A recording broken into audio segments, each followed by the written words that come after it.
امین بھائی پہلے تھوڑا سیاسی بات، پھر اس کے بعد پھر آپ کی وزارت کے بارے میں بھی سوال کروں گا۔ گورنمنٹ کے اتحادی آپ بھی ہیں، ایم کیو ایم پاکستان بھی ہے، پی ایم ایل کیو بھی ہے، بی اے پی بھی ہے، جی ڈی اے بھی ہے، تو سب سے اچھے اتحادی کے طور پہ ابھی آپ لوگ آ رہے ہیں کہ گورنمنٹ پہ جب بھی اپوزیشن پی ڈی ایم جو الائنس ہے اس کے ذرا حملے ہو رہے ہیں تو ایم کیو ایم بڑا نارمل اینڈ کول جا رہی ہے۔ اب یہ مردم شماری والا معاملہ ہے، آپ کے دوست ہیں مصطفیٰ کمال، آج انہوں نے کراچی میں ریلی نکالی اور کچھ اچھے الفاظ نہیں استعمال کیے آپ لوگوں کے بارے میں۔ اب جو کراچی کے معاملات وہ اپنی جگہ، گورنمنٹ پہ پریشر اپنی جگہ، اور ایم کیو ایم، یہ ساری کھچڑی میں کیا ہو رہا کیا ہے اور آپ لوگ کیا سوچ رہے ہیں، ایم کیو ایم پاکستان کیا سوچ رہی ہے؟ دیکھیں فواد، میرا خیال ہے کہ دو چیزیں بڑی امپورٹنٹ ہیں کہ ایم کیو ایم پاکستان ہمیشہ اپنے ووٹر سپورٹر، اپنے شہر، اپنے عوام کے ساتھ کھڑی رہتی ہے، اور اسی چیز کو مد نظر رکھتا ہوا ہماری سیاسی جدوجہد ہمیشہ جاری و ساری رہتی ہے۔ آپ دیکھیں کہ جس سیاسی پارٹی کا آپ نے نام لیا، اسی طرح ایک مذہبی سیاسی پارٹی بھی جو پچھلے کئی ہفتوں سے کراچی میں بڑے زور شور سے کیمپین چلا رہی ہے، لیکن کیا ہی اچھا ہوتا، ابھی ان کے ماضی کے بارے میں بات نہیں کرتا میں، لیکن مستقبل کی طرف جاتا ہوں کہ کیا ہی اچھا ہوتا ہے کہ اگر وہ جو کیبنٹ کا ڈیسیشن ہوا ہے اس کو بھی پڑھ لیتے۔ میرا خیال ہے کہ زیادہ بہتر طریقے سے ان کو پتہ لگتا ہے کیا صورتحال ہے۔ اب وہ فیصلہ کیا ہوا ہے کیبنٹ کے ڈیسیشن میں، میں سمجھتا ہوں آپ کے علم میں ہے کہ جو سینسس کمیٹی جو کیبنٹ کی طرف سے بنائی گئی تھی، وہ علی زیدی صاحب اس کو لیڈ کر رہے تھے، اور چاروں صوبوں یعنی کہ نور اللہ قادری صاحب تھے، زبیدہ جلال تھی، فہمیدہ مرزا تھی، اور امین اللہ، یعنی میں بھی موجود تھا اس کمیٹی میں۔ ہم نے چار چیزوں کو فائنلائز کیا، اور چار چیزیں کیا تھی میں بہت ہی کٹ شارٹ کر کے آپ کو بتا دیتا ہوں کہ سب سے پہلے تو یہ فیصلہ ہوا کہ تمام لوگ جو اس کمیٹی میں موجود تھے انہوں نے 2017 کے سینسس پہ اپنے شدید ریزرویشن کا اظہار کیا، تاہم اسے ایز اے فائنل ریزلٹ کے ساتھ پہ ایکسیپٹ کیا ہے۔ ساتھ ساتھ کیا فیصلہ ہوتا ہے، دوسری بات جو یہ ڈیسائیڈ ہوتی ہے کہ ہر صورت میں 10 سال کا انتظار نہیں کیا جائے گا، کیونکہ آئین و قانون میں ایسا کچھ لکھا ہوا بھی نہیں ہے۔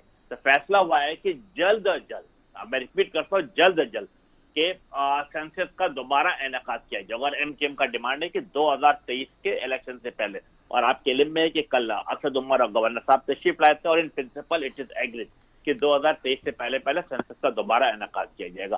تیسری اور چوتھی بات جو بڑی امپورٹنٹ تھی، اس میں فیصلہ ہوا ہے کہ ماضی میں جو کوتاہیاں اور غلطیاں ہو چکی ہیں سینسس کے حوالے سے، آج اگر 70 کی دہائی میں سینسس بھٹو صاحب کی حکومت تھی، اور اس وقت جماعت اسلامی کے تمام لوگ کراچی کے کرتا دھرتا ہوا کرتے تھے۔ 80 کے دہائی میں بھی ایم کیو موجود نہیں تھی، دوبارہ الیکشن ہوا، اس وقت بھی جماعت اسلامی اور جے یو پی روحانی گروپ اینڈ کمپنی تمام لوگ کرتا دھرتا ہوا تھے۔ کیا ان لوگوں نے اس پہ شور کیا تھا؟ یقیناً نہیں۔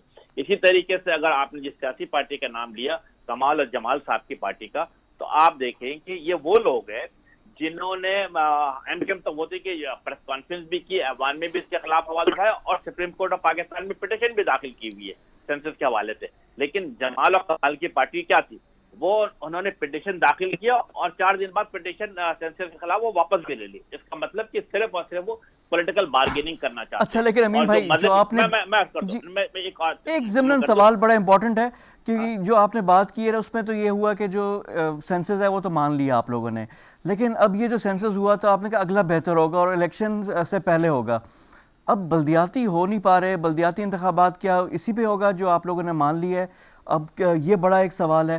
دوسرا یہ کہ کراچی کی آبادی جو سب سے میجر مسئلہ آپ ریپرزینٹ کر رہے ہیں، مین کانسٹیٹوئنسی کراچی ہوتی ہے، شہری علاقے جو سندھ کے ہیں، وہ اگر آپ لوگوں نے مان لیا اور اگلے میں اگر ڈیلے ہو گیا، جو پچھلا سینسس تھا وہ بھی کتنا، یعنی آپ کہہ لیں کہ 17 سال 18 سال کا انتظار کرنا پڑا، زیادہ کا انتظار کرنا پڑا، پھر جا کر یہ ہوئے، تو یہ تو پھر بڑے سیریس چیزیں ہیں، یہ تو پھر کچھ بھی نہیں ہوگا۔ اتنی آسانی سے کیوں مان گیا آپ لوگ؟ یس فواد، دیٹس امپورٹنٹ کوشچن۔ دیکھیں پچھلا الیکشن 17-18 سال کے وقفے کے بعد، 99 کے بعد 2017، 18 سال کا وقفہ تھا۔ ایم کے پاکستان کیا کہتے ہیں کہ 18 سال کا وقفہ پہلے طویل ہو چکا، اب مزید سینسس کو آگے نہ بڑھایا جائے بلکہ 2022 میں کا سینسس کرا دیا جائے۔ اور اس میں جو کیبنٹ کمیٹی نے تیسری اور چوتھی بار ڈیسائیڈ کی ہے کہ تمام ماڈرن ٹیکنالوجی کا استعمال کیا جائے گا، اور under the ministry of I T ایک کمیٹی بنائی گئی ہے جس کے اندر ناظرہ بھی شامل ہے، الیکشن کمیشن آف پاکستان بھی شامل ہے، اور پاکستان بیوری آف اسٹیٹکس بھی شامل ہے۔ تو ہم اس کو ماڈرن ٹیکنالوجی کے ساتھ انشاءاللہ تعالی حل کرنے کی کوشش کریں گے۔ دوسری امپورٹنٹ بات آپ نے کی، کیا بلدیاتی الیکشن کس ایشو پر ہوگا؟ اس پہ ہماری حکومت کے ساتھ بات چیت جاری ہے. ایم کیو ایم پاکستان کی خواہش ہے اور ایم کیو ایم پاکستان چاہتی بھی ہے کہ جس طرح 2018 کا الیکشن 1999 کے مردم شماری کی بنیاد پر ون ٹائم کرایا گیا تھا, اسی طریقے سے دوبارہ لوکل گورنمنٹ کے الیکشن سندھ کے حد تک لازمی طور پہ 1999 کے مردم شماری کی بنیاد پہ کرایا جائے. تو یس, ہم ڈائیلاگ اینڈ ڈسکشن میں انوالو ہیں. ان پرنسپل وفاقی حکومت یعنی پی ٹی آئی بھی ہمارے ساتھ ہے, اور کل آپ نے دیکھا کہ جو گفتگو گورنر صاحب نے کی, جو گفتگو اسد عمر صاحب نے کی, it was very good move. اور میں سمجھتا ہوں سبوں کی خواہش تھی کہ یس سینسس کرایا جائے گا, اور اس کے لیے یہ بھی وعدہ کیا گیا کہ اس بجٹ کے اندر انشاءاللہ تعالیٰ پیسے بھی مختص کر دیے جائیں گے سینسس کے دوبارہ انعقاد کے لیے. سر پیسے کس کس کے لیے مختص کریں گے؟ بڑے سیریس ایشوز ہیں اور ہم کہیں گے کہ اس پہ کریں, کیونکہ جب تک ہمیں صحیح تعداد پتہ نہیں ہوگی ہم پلاننگ کس بات پہ کریں گے. اب 1999 والی چیزوں پہ اگر ہم 2021 میں اگر کریں گے, اور بلدیاتی بڑا ضروری ہے, بلدیاتی سیٹ اپ اور یہ چیزیں یہ بھی امپورٹنٹ ہے, اس پہ بھی بات کریں گے. اور ساتھ ساتھ اب ایک اور چیز آ رہی ہے, سینٹ کا ایک الیکشن ہے وہ بھی ہے, اور ظاہری بات ہے سندھ سے آپ لوگوں کی جماعت بھی ہے, ایم پی ایس بھی ہے آپ لوگوں کے, تو گورنمنٹ سے کیا بارگین ہو رہی ہے, ایم کیو ایم کیا کر رہی ہے سینٹ کے انتخابات کے لیے؟ دیکھیں ایم کیو ایم ایسے موقع پہ کہ بارگیننگ نہیں بلکہ سچ اور حقائق کے حوالے سے گفتگو کرتی ہے. سچ اور حقائق یہ ہیں کہ اگر P T I, M Q M اور جی ڈی آپس میں مل کر الیکشن لڑتی ہیں تو یقیناً ان تینوں پارٹیوں کو فائدہ پہنچے گا. مثلا ٹوٹل 11 سیٹیں سندھ کے اندر موجود ہیں. اگر یہ جو عددی تعداد ہے ایم پی ایس کی, اس کے حساب سے ایسا محسوس ہوتا ہے کہ پاکستان پیپلز پارٹی کے پاس 6 سینٹ کی سیٹیں جائیں گی, اور اگر یہ تینوں پارٹی آپس میں الائنس کرتی ہیں تو ان کے پاس 5 سیٹیں آئیں گی, جس میں اس بات کی وعدہ طور پر جیسے پیشن گوئی کی جا سکتی ہے کہ 2 پی ٹی آئی کو ملے گی, 2 ایم کیو ایم کو ملے گی اور 1 جے ڈی اے کو ملے گی. تو اس کے اندر میرا خیال ہے کوئی بلیک میلنگ کوئی بلکہ اس میں ایک سنسیئرٹی کا مظاہرہ کرنا ہوگا. سب کو ایک دوسرے کے ساتھ مل کر آگے بڑھیں گے تو یقیناً کامیابی میرا خیال ہے کہ یہ جو اینٹی پیپلز پارٹی گورنمنٹ ہے یا سندھ کی جو کرپٹ اور نااہل حکومت ہے ان کے خلاف اگر اتحاد بنایا جائے گا تو میں سمجھتا ہوں سب لوگ کامیاب ہوں گے. اچھا, اور اسی طرح جو پی ڈی ایم ہے وہ بھی اتحاد ہے گورنمنٹ کے خلاف, وہ کہتے ہیں کہ گورنمنٹ کی پرفارمنس نہیں ہے. اب آپ کہہ رہے ہیں سندھ گورنمنٹ کی پرفارمنس نہیں ہے, تو پرفارمنس ہے کہاں پہ آ رہی ہے؟ تو تنقید. اور اب یہ 19 کو کیا ہونے والا ہے؟ کوئی میجر چیز؟ آپ کی ظاہری بات ہے سیاست ہی کرتے ہیں, الیکشن میں ووٹ دے کر آتے ہیں, سارا معاملات ہیں. یہ جو فورن پارٹی فنڈنگ والا ہے, یہ کچھ سیریس چیز نظر آ رہی ہے آپ کو؟ اس میں کچھ ہے, دم ہے؟ فواد دیکھیں, میرا خیال ہے کہ پچھلے 30-35 سال سے بلکہ 40 سال سے میں سیاسی ورکر ہوں, اور ہر ایک سال کے بعد ایسا محسوس ہوتا ہے کہ کچھ ہونے والا ہے. اور میں ماضی میں نہیں جاتا ہوں بلکہ ابھی پچھلے 2 سال کو دیکھ لیں تو ایسا محسوس ہو رہا تھا کہ میرا خیال ہے کہ بجٹ کے بعد حکومت ختم ہو جائے گی. اور اس کے بعد جب آپ کو یاد ہوگا کہ پچھلے سال اکتوبر میں فضل الرحمان صاحب جب کراچی سے دھرنا لے کر روانہ ہوئے تو اگین یہ تاثر دیا جا رہا تھا کہ یس یہ موجودہ حکومت کا خاتمہ ہو جائے گا. اور پھر آپ کو یاد ہے کہ مریم صفدر صاحبہ نے جو اعلان کیا 7 دسمبر 8 دسمبر کو کہ بس یہ حکومت کا خاتمہ ہو چکا ہے. لیکن آپ سب نے دیکھا کہ سیاسی باتیں سیاسی طریقے سے چل رہی ہوتی ہیں, اور میں سمجھتا ہوں کہ یس سیاسی پارٹی اگر گفتگو کرتی ہے تو وہ ان کا بنیادی جمہوری حق ہے. Let them discuss, let them جو بات کرتی ہے انہیں کرنے کا حق حاصل ہے. لیکن جمہوری طریقہ کار کیا ہے, آئینی طریقہ کار کیا ہے کہ یس پارلیمنٹ کو 5 سال مکمل ہونے دیا جائے اور وقت کا اپنا انتظار کرے. اگر عوام جسے کہتے ہیں کہ دوبارہ پی ڈی ایم کی طرف جاتی ہے, مسلم لیگ نون کی طرف جاتی ہے یا پی ٹی آئی کی طرف جاتی ہے, جو پرچی بیلٹ سے نکلے گی اسی کا فیصلہ مانا جائے گا. تو میں سمجھتا ہوں کہ بظاہر جو پی ڈی ایم کا اتنا شور نظر آ رہا ہے وہ صرف شور کی حد تک ہے. عملاً آپ نے دیکھا کہ لانگ مارچ کہیں نظر نہیں آ رہا ہے, ریزگنیشن کہنے کے بعد دوبارہ آپس میں لڑ گئے. جس اسمبلی کے خلاف آواز بلند کر رہے ہیں جس کو ناجائز کہتے ہیں, اس میں فضل الرحمان صاحب نے صدر کا الیکشن لڑ لیا, اور ابھی تمام سیاسی پارٹیز میں الیکشن میں حصہ لینے جا رہی.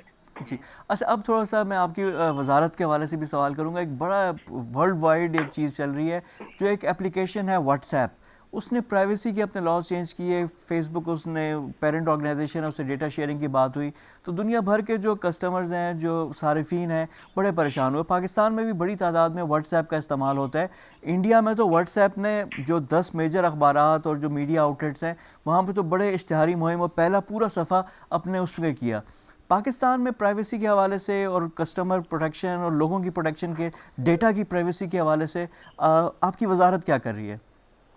دیکھیں سب سے پہلے تو میں واٹس ایپ پہ گفتگو کر لوں. واٹس ایپ میرا خیال ہے کہ یس واٹس ایپ کی طرف سے جو ایک اعلان تھا کہ غالباً 6 فروری 8 فروری کے بعد تبدیلی آ جائے گی, اب انہوں نے میرا خیال اس اعلان کو واپس بھی لے لیا ہے اور اس کے ایکسٹینشن غالباً مئی تک کر دیا ہے.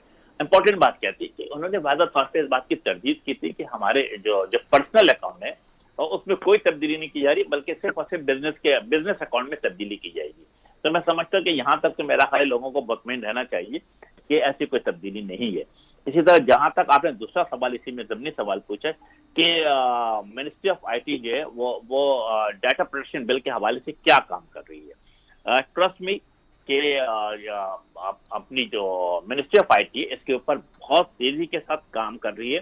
2017 کے بعد اس کے اوپر کوئی کام نہیں ہوا تھا, لیکن یقیناً اب ہم اس پہ تیزی سے کام کر رہے ہیں کہ ڈیٹا پروٹیکشن بل کے حوالے سے منسٹری آف آئی ٹی نے پچھلے سال یعنی 2020 مئی میں جسے کہتے ہیں کہ اس کے ایک آؤٹ اسکیچ نکال کر کے منسٹری آف آئی ٹی کے ویب سائٹ پہ ڈالا تھا کہ اگر کسی کو بھی کوئی اعتراض ہے, کوئی بھی اسٹیک ہولڈر کو یا کوئی اپنا آئیڈیا دینا چاہتا ہے یا اس میں امینڈمنٹ کرانا چاہتا ہے تو ہم سے جسے کہتے ہیں ہم سے شیئر کریں. اور آپ یہ سن کر یقیناً میرا خیال مطمئن ہوں گے کہ لگ بھگ 57 اسٹیک ہولڈر میں, جس کے اندر یورپین یونین ہے, یہ چیمبر آف کامرس ہے, فیس بک ہے اور بڑی بڑی کمپنیاں, ان تمام لوگوں نے منسٹری آف آئی ٹی کے ساتھ مین اسٹیک ہولڈر کے طور پر انہوں نے انٹریکٹ کیا. اس کے ساتھ ساتھ جو ہماری نیشنل پوائنٹ آف ویو سے یعنی منسٹری آف فارن افیئر نے بھی ہمارے ساتھ انٹریکٹ کیا, ساتھ ساتھ منسٹری آف ہیومن رائٹس نے بھی کیا, اور لوکل کے طور پہ جتنی ٹیلکوز کمپنی ہے, کریم ہے, بائکیا, ان سب لوگوں نے ہمارے ساتھ انٹریکٹ کیا.